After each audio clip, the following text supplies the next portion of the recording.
భద్రాచలం ప్రభుత్వ ఏరియా ఆసుపత్రి 4 రాష్ట్రాల కేంద్ర బిందువుగా ఉందని, సుదూర ప్రాంతాల నుంచి ప్రజలు వైద్యం కోసం వస్తారు అన్నారు. భద్రాచలం ప్రభుత్వ ఏరియా ఆసుపత్రికి మంచి పేరు ఉంది. గతంలో ఎన్నో అవార్డులు ఆ ఆసుపత్రికి వచ్చాయి.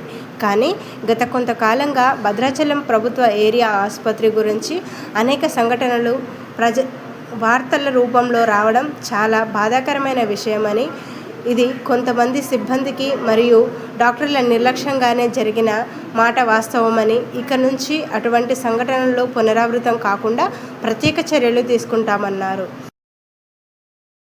నా పేరు డాక్టర్ రవి బాబు. నేను భద్రాద్రి కొత్తగూడెం జిల్లాకి డిసిహెచ్ఎస్ గా పనిచేస్తున్నాను గత 3 సంవత్సరాల నుంచి. ఈ రోజు ఈ ప్రెస్ మీట్ కి ఇచ్చేసిన మీ అందరికీ మరొకసారి మా హాస్పిటల్ అందరి తరఫున హృదయపూర్వక నమస్కారాలు.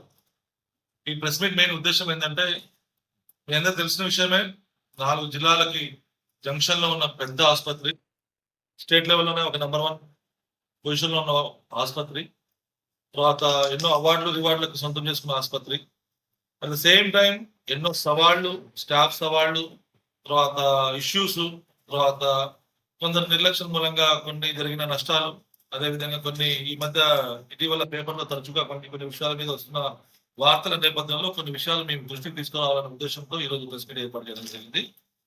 అందులో భాగంగా నా రిక్వెస్ట్ ఏంటంటే, మీకు నేను ఫస్ట్ గా కొంత బ్రీఫ్ చేస్తాను మీకు, ఆ తర్వాత మీరు అడిగే క్వశ్చన్స్ కి నేను సమాధానం చెప్తాను. ఎటువంటి ఇష్యూస్ అయినా మీరు అడగొచ్చు. అట్ ద సేమ్ టైం ఏంటంటే, మెయిన్ ఉద్దేశం ఏంటంటే, ఏదైతే కన్ఫ్యూజన్ ఉందో హాస్పిటల్లో దాన్ని క్లియర్ చేసే ప్రయత్నం నేను చేస్తాను, నా వంతు నేను ప్రయత్నం చేస్తాను. నేను ముందుగా గతం వదిలేస్తే, కొత్తగా డాక్టర్ రాజశేఖర రెడ్డి గారిని సూపరింటెండెంట్ గా జిల్లా కలెక్టర్ గారు అపాయింట్మెంట్ చేయడం జరిగింది. అదేవిధంగా పరిపాలన సౌలభ్యం కోసం 2 ఆర్ఎంలను కూడా నియమించుకోవడం జరిగింది. డాక్టర్ సంతోష్ గతం నుంచి ఉన్నారు, డాక్టర్ తాటి మల్లేష్ గారిని కూడా అదనంగా ఆర్ఎంగా ఇవ్వడం జరిగింది. వీరు కొత్తగా చార్జ్ తీసుకున్నారు. గతంలో ఎటువంటి అనుభవం అంటే సూపరింటెండెంట్ చేసి ఉండలేదు, సీనియర్స్ కూడా కాదు.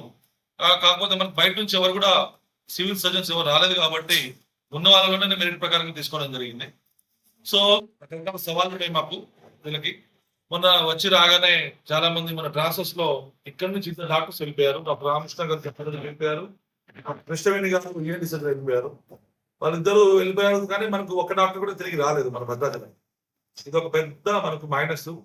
రెండవది, స్టాఫ్ నర్సెస్ లో కూడా మొత్తం 53 పోస్టులు శాంక్షన్ ఉన్నాయి మనకి. 53 పోస్టులలో మనకు మొన్నటిదాకా కేవలం 12 మందే పనిచేస్తుండే. సో ఆ 12 మందిలో కూడా మన ట్రాన్స్ఫర్ లో 7 వెళ్ళిపోయారు. 7 బయటకు వెళ్ళిపోయారు. తిరిగి ఒక్క సిస్టర్ కూడా వాపసు రాలేదు.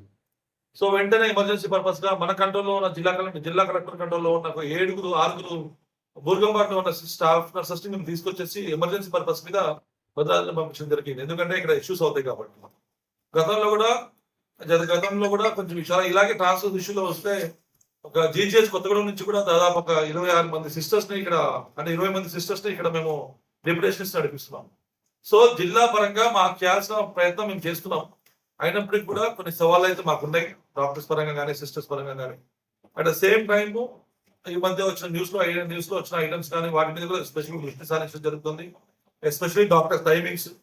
రీసెంట్ గా డాక్టర్స్ కలెక్టర్ గా కూడా స్పెషల్ ఫోకస్ పెట్టి కూడా ఎవ్రీడే మార్నింగ్ 9:30 to 10 వరకు స్పెషల్ అటెండెన్స్ సార్ తీసుకుంటున్నారు. అక్కడ ఆన్లైన్ సిస్టమ్ లో సార్ తీసుకుంటున్నారు. సో అది మాకు ఆల్రెడీ ఫేషియల్ రికగ్నిషన్ ఐడి ఉంది, ఆ రిపోర్ట్ తీసుకుంటున్నారు. ఆ రిపోర్ట్ బేస్ చేసుకుని సార్ కూడా యాక్షన్ తీసుకున్నారు. ఇది ఒకటే కాదు, జిల్లా వ్యాప్తంగా 7 హాస్పిటల్స్ లో కూడా సార్ మానిటర్ చేస్తున్నారు. అదేవిధంగా పిఎస్సి డాక్టర్స్ కూడా, జీజీహెచ్ డాక్టర్స్ కూడా సార్ మానిటర్ చేస్తున్నారు. సో ఆ టైమింగ్స్ పరంగా అయితే ఇది ఒక ముందడుగు అని చెప్పొచ్చు, ప్రాపర్ టైమింగ్స్ మెయింటెనెన్స్ కోసము.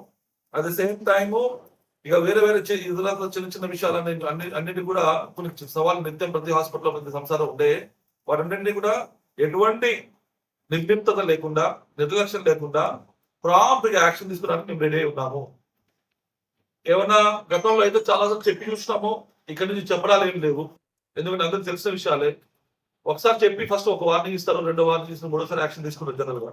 కానీ ఈ ఆసుపత్రిలో ముందు నుంచి అన్ని విషయాలు తెలుసు కాబట్టి ఇప్పుడు కొత్తగా మళ్ళీ వార్నింగ్ ఇచ్చే అవకాశాలు ఎవరికి ఇవ్వదలుచుకోలేదు. మేము ఏమైనా యాక్షన్ తీసుకునే మాత్రం కరెక్ట్, ఏమైనా తప్పు జరిగితే మాత్రం ప్రాంప్ట్ ఎంక్వైరీ చేసి వెంటనే యాక్షన్ తీసుకోవడానికి అయితే కొత్త టీం సంసిద్ధంగా ఉంది. అవే ఇన్స్ట్రక్షన్స్ మాకు జిల్లా కలెక్టర్ గారు కానీ, ఐటీ పిఓ గారు కానీ, చైర్మన్ మన తెలంగాణ గారు, హానరబుల్ ఎమ్మెల్యే గారు కూడా చెప్పి ఉన్నారు మాకు. సో ఇది మీకు తెలియపరచాలని చెప్పేసి అట్ ద సేమ్ టైం మీ సహకారం కూడా మాకు కావాలని చెప్పేసి కొత్త టీం వచ్చారు కాబట్టి ఫస్ట్ మా రిక్వెస్ట్ ఏంటంటే ఏదైనా ఇష్యూ ఉంటే మా దృష్టికి ముందు తీసుకురండి.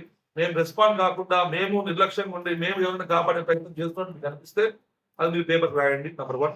నెంబర్ 2, ఏమైనా ఇష్యూ ఏమైనా కూడా వివరణ తీసుకుని రాయ ప్రయత్నం చేస్తారని చెప్పేసి నేను మిమ్మల్ని మనస్ఫూర్తిగా. ఇంకోటి ఈ 25%లో ఎంతమంది బిగ్ పోస్ట్ ఇయ్యారు, ఇక్కడ ఎంతమంది ఉన్నారు? ఇంతమంది చెప్పేసిన ఆయన అది ఇద్దరు బయటకు వెళ్ళారు, ఇద్దరు లోపలికి వచ్చారు. మొత్తం అంతమంది పనిచేస్తున్నారు. 19. రేపు పొద్దుటి నుంచి మీ దయచేసి తప్పుగా అనుకోకుండా రేపు పొద్దుటి నుంచి మీ హాస్పిటల్ మీదనే అందరు చూసుకుంటారు. ఉదయం 9కి పోనీ 9:30 లోపు డాక్టర్లు ఆ డాక్టర్ సీట్లో కూర్చోవాలి. ఆ 2 వరకు ఆ డ్యూటీ చేయాలో వెళ్ళిపోవాలి.